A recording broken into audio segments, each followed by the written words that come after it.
The voice crackled over the radio, high-pitched and afraid. 911, what's your emergency? Officer Michael Rodriguez answered, his voice gruff after years on the force. The voice on the other end was small, hesitant. I need help. My mom, she's gone. Michael felt a chill crawl down his spine. He knew that voice. It couldn't be. What's your name, son? He asked, his voice barely a whisper. Nate.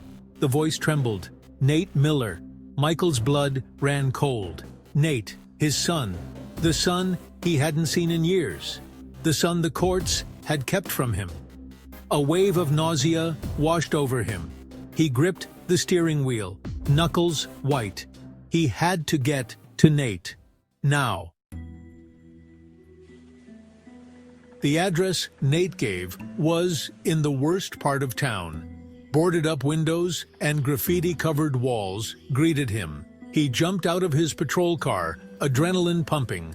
The house was small, run down, with peeling paint and overgrown weeds. The porch sagged precariously. He pounded on the door, his heart pounding in his chest. Nate, it's Officer Rodriguez. Open up. No answer. Only silence.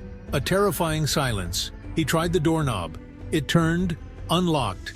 Fear, cold and sharp, pierced him. He pushed the door open and stepped inside. The stench hit him first. Stale beer, sweat, and something else he couldn't place. The air was thick with it. He coughed, covering his mouth with his sleeve. The living room was dark, furniture strewn about, trash littered the floor. And then he saw him, Nate. He was huddled on the floor, his small frame swallowed by an oversized sweatshirt. His face was pale, his eyes wide with fear.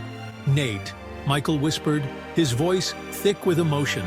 The boy looked up, his eyes widening in recognition. Dad?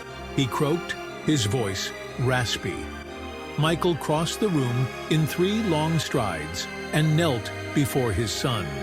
He pulled him into a hug, his heart breaking at the feel of Nate's thin frame. Guilt gnawed at Michael. Years of court battles, of his ex-wife's lies, had kept him from his son. Years wasted. He looked around the squalor of the house, his stomach twisting. This was no place for a child.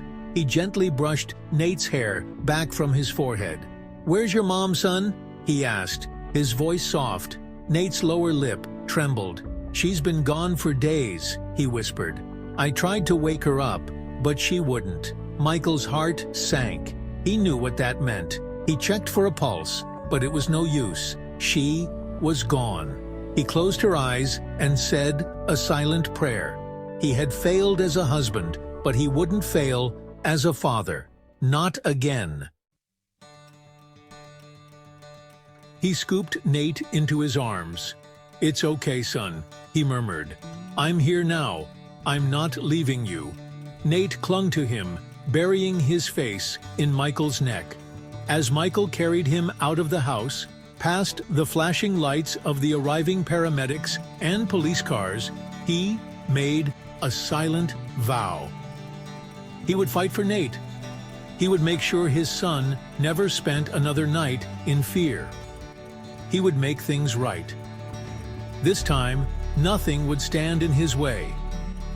This time, he would be the father Nate deserved.